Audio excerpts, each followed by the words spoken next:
Okay, if you're wondering what the hell is going on with my sleeves, I'm probably gonna regret this fashion choice like a week from now.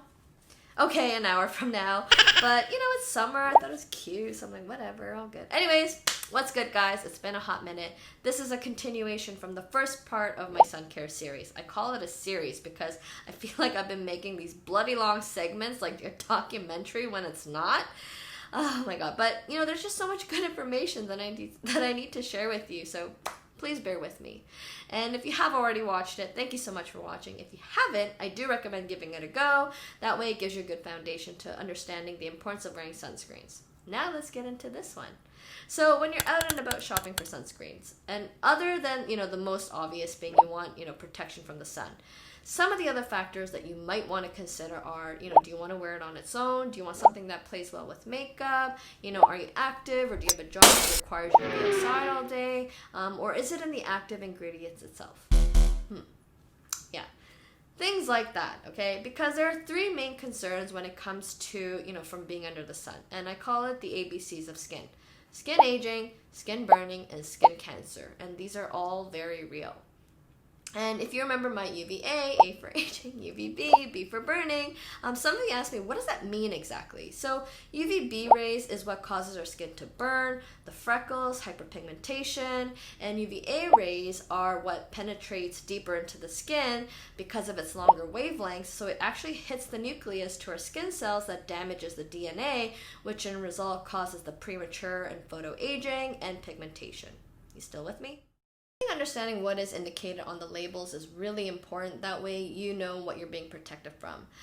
So in most cases, if not all, you'll see SPF and broad spectrum as the most universal language. And in some cases, you might see PA+, depending on where your sunscreen is formulated from. But they're all measures of how they protect you from the UV rays. They just differ in their own ways. So for example, SPF, it means sun protection factor. This protects you from the UVB rays and just how long it'll protect you before your skin starts to burn. And it also depends on your skin tone because it ties into melanin production. And so when melanin is created, that is your body's way of protecting your skin from the sun. And so if you have a darker skin tone, melanin production will be different than someone that has a lighter skin tone. And that is why also some of us freckle more easily. I know, unfair, but such is life. So SPF protects us from the UVB rays, but not necessarily the UVA rays. And I don't know where this myth is from, but you probably heard it where, if you have darker skin tone because of your higher melanin production that you do not need to wear sunscreen. But that is completely false because nobody's immune to the sun. So please, please, please wear sunscreen to protect your beautiful skin at all times. And when you see broad spectrum, that is when you know that it has UV filters that will protect you from both the UVA and UVB rays. The broader coverage, if you will. When you see PA+, and if you're just getting into or already into Korean and Japanese beauty and skincare, you might have already noticed the PA+, indicated on the labels. And what it is PA grading system started out in Japan and now more widely used in Korea and in Japan. On top of the broad spectrum, the PA grading system was used to inform consumers on how much protection they get from the UVA rays by the plus signs. So it ranges from 1+ being the least to 4+ being extremely high.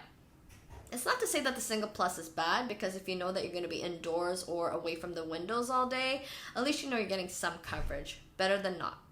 However, PA grading system is not FDA approved or by EU standards, which is why you wouldn't see it on North American or European formulated products. Yeah, but you will see it on almost, if not all, Japanese and Korean sunscreens.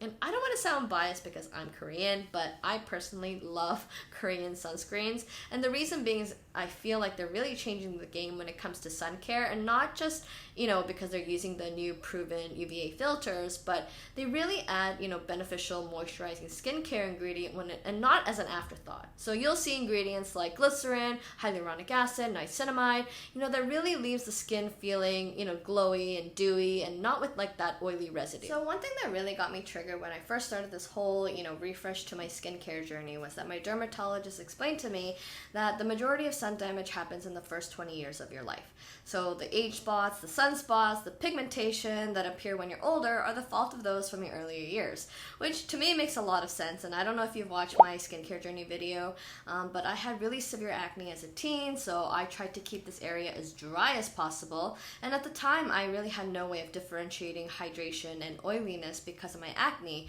And so I would avoid moisturizers and sunscreens at all costs well into my 20s. And I used sunscreens only, when I was on a vacation by the beach or by the pool. And yeah, sunscreens were probably like the last thing on my mind. There, I said it. I'm guilty of it too. And then I hit my 30s and I'm like, hello, sunspots. I'm sorry, I digressed. Yeah. So in North America, SPF labeling is a requirement because both the FDA and Health Canada are subject to FDA regulations, and both countries consider sunscreens to be an over-the-counter medication. Whereas in Asia and in Europe, they consider sunscreens to be a cosmetic, therefore SPF classification isn't mandatory, but they do it for informational purposes, which is why you would still see it on their labels and packaging anyways. Having said that, over the years, there have been new proven UVA filters, while the FDA has only ever allowed 3. Ever, yeah. Which is crazy, and I'll get to those in a minute. So while there's all this great, innovation to formulas outside of the U.S. market, because the FDA in North America sets really strict precedents when it comes to sunscreens being a non-prescription drug, any sunscreens that are formulated outside of the U.S. cannot make the claim that it is equal to a sunscreen that has been formulated in the U.S. Makes sense, right? All right, so now that you know how a synthetic chemical and a physical mineral behave similarly, you've asked me, so what is the difference? So the main difference is in the active ingredients. In a physical mineral sunscreen, you have active ingredients of titanium dioxide, zinc oxide, and sometimes both, whereas in synthetic chemical sunscreens, it's everything else. And sometimes you even have a hybrid of the 2 ingredients in one bottle, as if it's not complicated enough. Yeah. So in North America, the most common active ingredients you would see in a synthetic chemical sunscreen are homosalate, octisalate, octinoxate, octicraylene, oxybenzone, and avobenzone. And so, yeah, it's crazy to think that there's only 3 ingredients that, currently protect us from the UVA rays, which is, formulated in the US, approved by the FDA, which are zinc oxide, which is a physical mineral ingredient, avobenzone, which is a synthetic chemical ingredient, and you have Mizoral SX, which is also a synthetic chemical ingredient, but patented by L'Oreal, which means it's only in their products. And, over the course of time, it's become less available in the US market, which means you are quite limited to our options when it comes to UVA protection if any of these irritate your skin. Yeah, sucks. So that is also why I have decided that I will be including Korean sunscreens into my review mix. It's the remix, yeah. And thanks to the internet, I can get my hands on them, so we're good. And just to make it really clear, all the sunscreens that I'm about to review, I have purchased them. None of them were gifted or sponsored. That way I can make a fair assessment and provide you with my honest opinion as a consumer. But also keep in mind that I bought them so that I could wear it, right? Makes sense? My money, my sunscreen, my face. Yeah, all right, let's get into it. So, welcome back. I know, crazy. Different scenery, special guest. You're probably wondering what the hell is going on. This is not a new video. This is actually my dear friend Kolo. She, like myself, is an expat currently living and working in New York City. She's actually from Johannesburg. But yeah, so when I started shooting this video, and shopping around for sunscreens, I couldn't help but notice that brands have, a selling point as the no white cast. I mean, of course, right? But that also made me wonder, do these brands consider people of color? And especially with diversity, inclusion, representation, really being a focus and an important topic right now, and even more so going forward. So I thought it'd be really great if Kolo joined me in testing these sunscreens. That way you have true representation of opinions. So welcome, girl. Hi, everybody. I swear, so we met today, and I asked her, oh, are you going to wear a summer dress? And she didn't tell me what she's going to wear, and she's wearing a similar top and red nails. What are the chances? Great minds think alike. Truly. But yeah, okay, so let me start by asking you, what is your skin type? So my skin type is oily in the summer, very oily I have to say, and then very dry in the winter. And my skin's also very sensitive, which is a little bit tricky, but that's my skin type. Oh.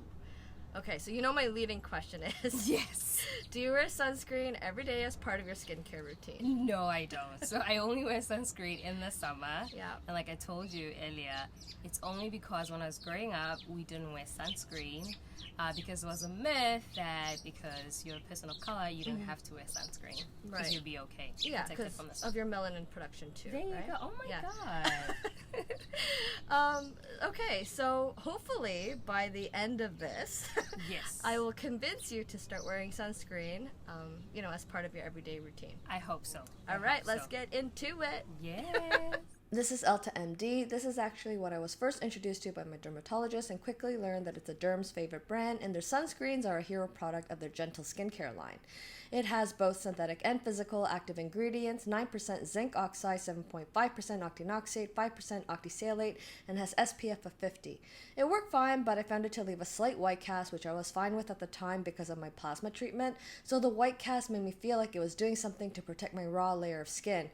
I used it for about 3 months, but of course I got bored of it and was curious to see what else was out there once my skin started to heal.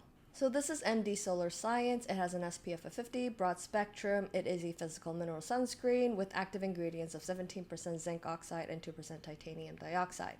I've never heard of this brand, but I wanted to buy one that we haven't already heard of, but still from a reputable retailer. So I got this from Sephora.com. And I really didn't know what to expect other than it being a physical sunscreen. It's got quite a creamy texture. It takes more effort to rub in. The only thing that bothered me is that it tends to separate out, so you have to shake it to mix the ingredient in. Otherwise, it sort of gushes out the water and solid, kind of like when you're squirting ketchup bottle without shaking it. And I actually didn't mind it when wearing it on its own, but I hated how it pilled when I applied makeup on top of it. So next up is Versed, a Guards Up Daily Mineral Sunscreen. It's got an SPF of 35, non-nanoparticles of 15.2% zinc oxide. So non-nanoparticle just means less irritation due to its large particle size, which means it won't sink so deep into the skin to cause irritations. But what I love most is that it's got great ingredients like moringa seed and sea fennel extract, so it feels really nice on the skin. I love the creamy texture. It didn't leave a white cast. It definitely didn't feel chalky and feels creamy like a moisturizer, and loved its satiny matte finish. Kola also said that she loved how it sets much quicker than most mineral sunscreens do, and it left with no white cast. What we both really loved was a glide to the texture, so this was a win for both of us. Next up is Biossance, their physical sunscreen with their famous squalene formulation, SPF of 30 with 14% zinc oxide.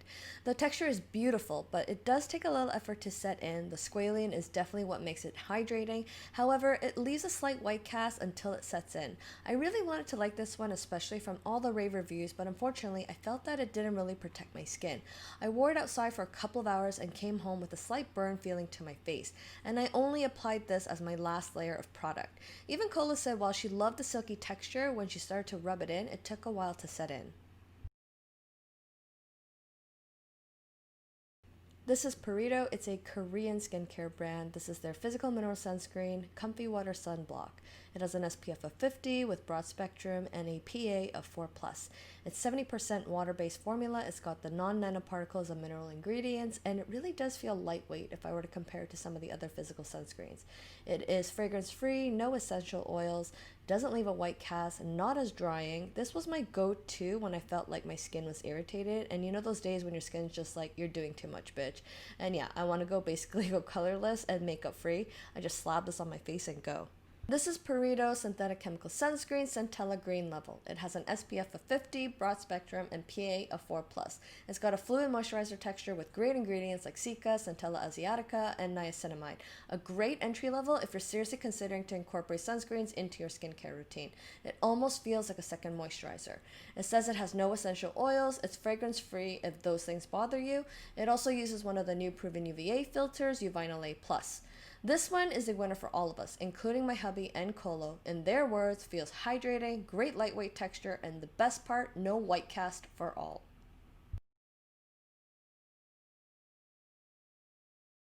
Next up is Thank You Farmer, Korean skincare brand. This is their Sun Project Light Sun Essence. It has an SPF of 50, broad spectrum, and PA of 3+. It's got ingredients like aloe leaf extract, lotus flower water, and soybean lipids to help repair your skin barrier. It feels super lightweight, fast absorbing texture that feels refreshing, and really left my skin hydrated. It's got a subtle apricot scent, which I don't mind. What I love the most is how the formula leaves a semi-matte finish with no white cast whatsoever that gives you that glow that you almost forget that you have sunscreen on, and Colo can definitely attest to this. This is Crave Beauty, the Beat Shield. It has an SPF of 50 with PA of 4+, probably the hottest commodity at the moment as it's always sold out on their US website. There's been a lot of confusion because it says on the packaging that it's an antioxidant serum, but it's actually a synthetic chemical sunscreen in Korea.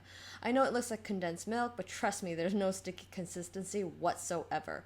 The fluid texture is super nice. I love how it already has antioxidants in it. That way you know that you're being protected from free radicals along with the UV protection. Personally, it didn't work out for me. My face turned red after applying it. While it clearly left no white cast, I'm not sure if it was reacting with my other skincare products, but because it made my face red, I just washed it off. However, Colo really loved it and her skin is on the dry side, so she said it felt really hydrating on her. Color Sciences Sun Forgettable in the shade Glow. This is a physical mineral sunscreen with an SPF of 50, broad spectrum, and PA of 3+, with 12% zinc oxide.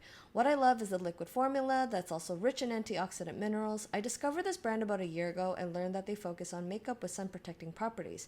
It's something I personally enjoy since I don't like wearing makeup so much, especially in the summertime. So I often lean towards a tinted sunscreen to give me that even tone and glow while I get the sun protection that I need. And that way I can just reapply without having to worry about messing up my makeup. So this comes in two other shades, the original and bronze, but you know me and anything glow. It's got that sheer pearlescent coverage that gives me that dewy look that I love. This is my summertime go-to and what I wear currently. Unsun Cosmetics Physical Mineral Sunscreen with SPF 30, broad spectrum with 6.5% zinc oxide and 5.5% titanium dioxide. So I discovered this brand just recently when I was looking to support Black-owned businesses, and obviously I wanted to support the beauty and style category. It was founded by Katonia Bro in 2016 from our own personal frustrations of the lack of options there were within the world of physical mineral sunscreens for women of color. And what I love about the brand is their inclusiveness. They formulated to cover a range of skin tones from olive to dark chocolate. I got this in the lighter shade. It's got a beautiful, thick, creamy texture. It does take some effort to rub in, but once it sets in, you're good to go. It's actually quite nice. I wore it on its own and was pleasantly surprised with how it left my skin matte but not drying throughout the entire day. Definitely one I will use again when I want to go makeupless. Colo also really loved the texture and how it felt, but unfortunately the shade I bought was meant for my skin tone, so it left more cast than usual for her. Next is La Roche-Posay Anthelios Tinted Mineral Ultralight Fluid Mineral Sunscreen. It has SPF 50, broad spectrum with 11% titanium dioxide. It's oil-free with a universal tint. I personally love the fluid texture, and the tint works beautifully on my skin tone, which is why this is my everyday sunscreen, especially because it gives me that even tone without the heavy foundation texture, if that makes sense. And tinted sunscreens can be tricky because the shades are quite limited, so it can leave you unnaturally lighter or darker, but this tint works so well on my skin tone, and I have a blue cooler undertone. However, Cola was testing it out, and while she also loved the fluid texture, unfortunately the universal tint claim didn't pass her vibe test, as you can see. Even when she tried to rub it in more, it just left her with that purple ashy cast. The Supergoop Glow Screen. It has an SPF of 40, broad spectrum. This one is a luminous primer. Really nice if you like wearing makeup or even on its own. I mean, I personally wear it on its own and alternate between this and the Color Science one.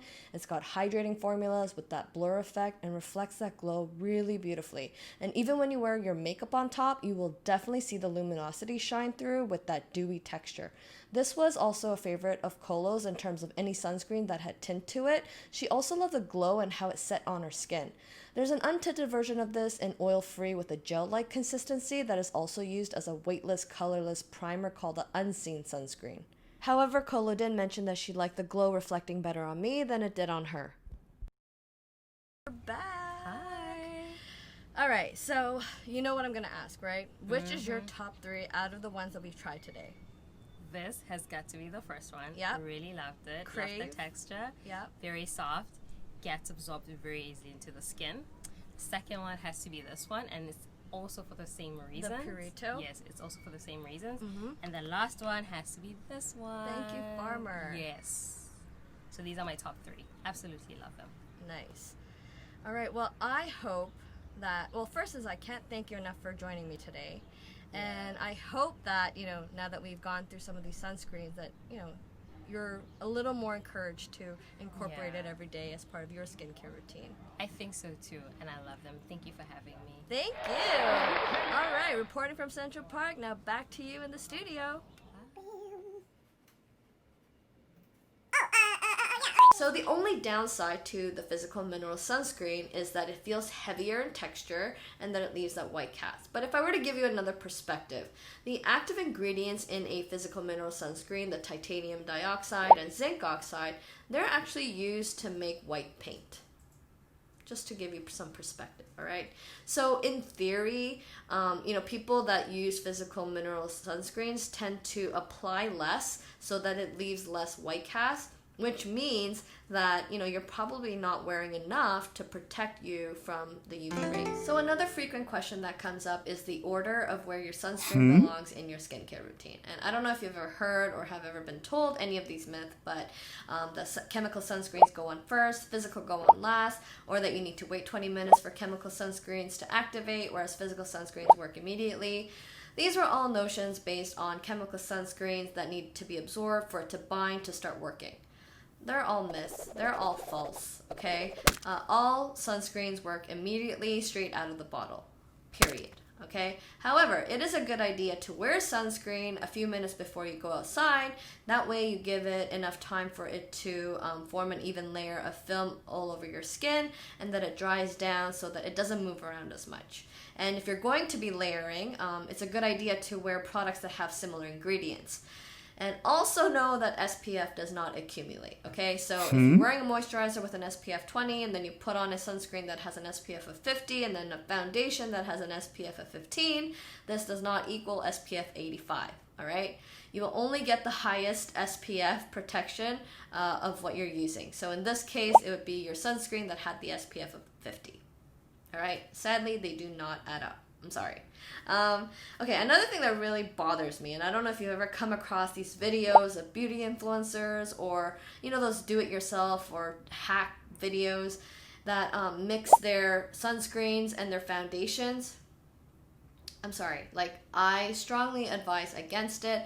The whole key to your sunscreens working effectively is by having a proper even layer of film against your skin.